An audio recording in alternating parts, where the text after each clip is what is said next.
Praise the lord. అందరికీ వందనాలు. ఈరోజు దేవుని వాక్యం అనే కార్యక్రమానికి మీకు అందరికీ ఆహ్వానం తెలియజేస్తున్నాను. నేటి దిన మూల వాక్యముగా యెషయా ప్రవచన గ్రంథం 54వ అధ్యాయం 11వ వచనాన్ని చదువుకుందాం. ప్రయాసపడి గాలి వాన చేత కొట్టబడి ఆదరణ లేకయున్నదానా, నేను నీ లాంఛనములతో నీ కట్టడములను కట్టుదును, నీలములతో నీ పునాదులను వేయుదును. చూడండి ప్రియులారా, చదివిన లేఖన భాగములో ఇక్కడ ఒక విషయాన్ని మనం చూస్తున్నాం. ఏమిటి ఆ విషయం అని అంటే, గాలి వాన చేత కొట్టబడి ప్రయాసపడి ఆదరణ లేకయున్నదానా అనేటువంటి మాటలు మనం చూస్తున్నాం. ప్రియులారా, ఈ ఉదయకాల సమయమందు ఆదరణ అనేది చాలా ప్రాముఖ్యమైనటువంటిది. ఈ ఆదరణ అనేది లేక చాలామంది వారి జీవితాలను ముగించుకుంటున్నటువంటి విషయాన్ని సమాజంలో మనం గమనిస్తున్నాం, చూస్తున్నాం. ఆదరణ అనేది లేకపోతే మనుషుని జీవితంలో ఎంత నష్టమో, ఎంత ప్రమాదకరమో సమాజంలో మనం చూస్తున్నాం. అయితే ఈనేటి ఉదయకాల సమయమందు నీ బ్రతుకులో, నీ కుటుంబంలో నీకున్న పరిస్థితులను బట్టి ఆదరణ కోల్పోయావా?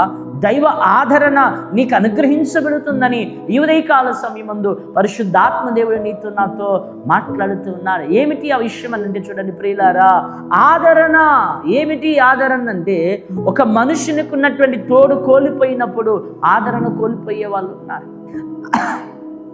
ఆ విధంగానే సమాజంలో, సంఘములో, కుటుంబాలలో, వ్యాపారంలో, ఉద్యోగాల్లో నష్టాలు వచ్చినప్పుడు, కరువులు, కాటకాలు, ఇరుకులు, ఇబ్బందులు, శ్రమలు, ఇలాంటి శోధనలు వచ్చినప్పుడు నెమ్మది లేని బ్రతుకులు, ఆదరణ లేని బ్రతుకులు మనం ఎన్నో చూస్తూ ఉన్నాం.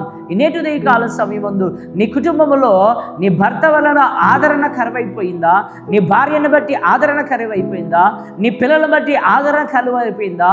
నీ ఇంట్లో ఉన్నటువంటి వాతావరణ పరిస్థితులు, అనారోగ్యాలు కావచ్చు, ఆర్థిక ఇబ్బందులు కావచ్చు, కుటుంబ సమస్యలు కావచ్చు, ఏవైనా కావచ్చు, ఆదరణ లేక కొట్టబడుతూ నలిగిపోతున్నటువంటి వారలారా, ఈ ఉదయకాల సమయమందు నేను నీకు ఆదరణ కలగజేసేదను, నేను నిన్ను ఆదరించేదనేటువంటి విషయాన్ని ఇక్కడ లేఖనములో మనము చాలా స్పష్టంగా చూడగలుగుతున్నాం. అవును ప్రియులారా, ఈ ఉదయకాల సమయమందు కీర్తన దావీదు మహారాజు అంటున్నాడు కదా, చూడండి 94వ అధ్యాయము కీర్తన గ్రంథము 19వ వచనంలో అంటున్న మాటను మనం చూద్దాం.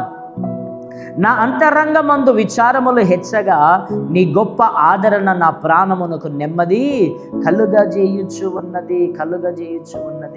నీ గొప్ప ఆదరణ నా ప్రాణమునకు నెమ్మది కలుగజేయుచు ఉన్నది.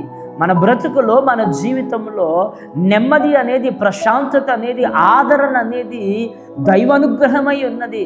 1,00,000 రూపాయలు జోబులో ఉంటే మనకు సంతోషం రాదండి. తినడానికి ఇంట్లో రుచికరమైన పదార్థములు ఉన్నాయి అనుకోండి, మనశ్శాంతి లేకపోతే, ఆదరణ లేకపోతే మనకి ఏం ప్రయోజనం అవి?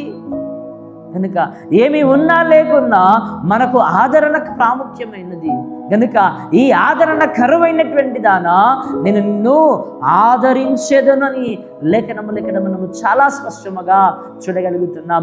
అనేక ప్రాంతాలు, అనేక గ్రామాలు, అనేక రాష్ట్రాలు, అనేక దేశాలు తిరిగి సేవ పరిచర్య చేస్తున్నటువంటి అపోస్తలుడైన పౌలు యొక్క జీవితంలో కొన్ని సందర్భాల్లో ఆదరణ కోల్పోయినప్పుడు, నెమ్మది లేకుండా వేదన పడుతూ ఉన్నప్పుడు తీతు వచ్చి అతనిని ఆదరించెను అనేటువంటి విషయాన్ని, తీతు రాక వలన నేను ఆదరించబడినటువంటి విషయాన్ని లేఖనాలలో మనము చాలా స్పష్టంగా చూడగలుగుతున్నాం. కనుక ఈ ఉదయకాల సమయమందు నీ బ్రతుకులో, నీ జీవితంలో ఏ కన్నీటి శోకములు అయితే ఉన్నాయో, ఏ సమస్య అయితే ఉన్నదో ఆ సమస్యల నుంచి విడిపించి, ఆ అనారోగ్య పరిస్థితి నుంచి విడిపించి, ఆ అప్పుల పరిస్థితి నుంచి విడిపించి నీకు ఆదరణ ఇచ్చే దేవుడు ఈ ఉదయకాల సమయంలో నీతో మాట్లాడుతున్నాడు.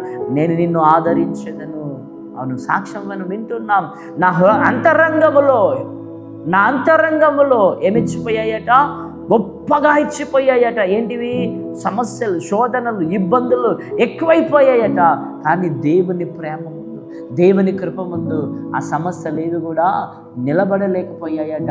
అతనికి గొప్ప గొప్ప ప్రశాంతత, గొప్ప నెమ్మది కలిగిందని వాక్యం సెలవిస్తున్నది. కనుక ప్రియమైనటువంటి వాళ్ళారా, ఈ ఉదయకాల సమయమందు నిన్ను వాక్యం ఆహ్వానిస్తున్నది. ప్రయాసపడి భారం మోయుచున్న వాళ్ళారా, నా యుద్ధకు రండి, నేను మీకు విశ్రాంతిని ఇస్తాను, నెమ్మదిని ఇస్తాను, సమాధానం ఇస్తానని దేవుని లేఖనాలు సెలవిస్తున్నాయి. కనుక ఈ ఉదయకాల సమయమందు నువ్వు ఎలాంటి పరిస్థితుల్లో ఉన్నా, నువ్వు ఎలాంటి స్థితిగతులు ఎదుర్కొంటున్నా, నువ్వు ఎలాంటి కన్నీటి శోకములో ఉన్నా, నువ్వు మోకరించగలిగినట్లయితే, నువ్వు ప్రార్థన చేయగలిగినట్లయితే, ప్రభునందు విశ్వాసం ఉంచగలిగినట్లయితే, ఆయన ఇచ్చే ఆదరణ, ఆయన ఇచ్చే సమాధానము నీకు శాశ్వత కాలం ఉంటుంది. శిష్యులైనటువంటి వారితో ఆ పరమతైనటువంటి దేవాది దేవుడు మాట్లాడుతున్నాడు, ఇదిగో నిన్ను వెళ్ళుచున్నాను, మీరు భయపడకండి, ఆదరణకర్తనని మీకు తోడుగా ఇస్తూ ఉన్నానన్నాడు. అవును ప్రియులారా, వారికున్న కలవరం, వారికున్న భయం, వారికున్న ఆందోళన, వారికున్న పరిస్థితులు అందరికీ తెలుస్తున్నవే. అయితే దేవుడు వారికి చెప్తున్న మాట ఏమిటంటే, నేను మీకు ఆదరణకర్తనిస్తానన్నాడు. ఈ ఉదయకాల సమయంలో నువ్వు ఆయన మాటలు నమ్మి విశ్వసించినట్లయితే మనకు ఆదరణకర్త తోడుగా ఉంటాడు. ఆదరణకర్త నీకున్న పరిస్థితులన్నిటిని తీసివేసి నెమ్మది, శాంతి, సమాధానం, దైవ అనుగ్రహం, కృప అనుగ్రహిస్తాడు. చనిపోయినటువంటి లాజరు కుటుంబంలో నెమ్మది లేక, ఆదరణ లేక నలిగిపోతూ ఉండగా సజీవుడిగా లేపి లాజర్ను ఆ ఇంటిలో నిలబెట్టి ఆ ఇంటి వారందరికీ సమాధానం, నెమ్మది, ఆదరణ కలగజేసినట్లుగా నీకు, నీ కుటుంబానికి, ఈ వాక్యమిని అంగీకరించిన వారందరి కుటుంబాలలో నెమ్మది, శాంతి, సమాధానం ఆ త్రియక దేవాది దేవుడు కలగజేయునుగాక. ఆమేన్. ప్రార్థన చేసుకుందాం. పరిశుద్ధుల మహోన్నతుడా నీకు వందనాలు. నీ మాటల చేత మమ్మల్ని ఆదరించి బలపరిచి, నీ మాటలు మాకు ఆదరణకరంగా మార్చమని క్రీస్తు పెట్టి వెళ్ళుకుంటున్నాం తండ్రి.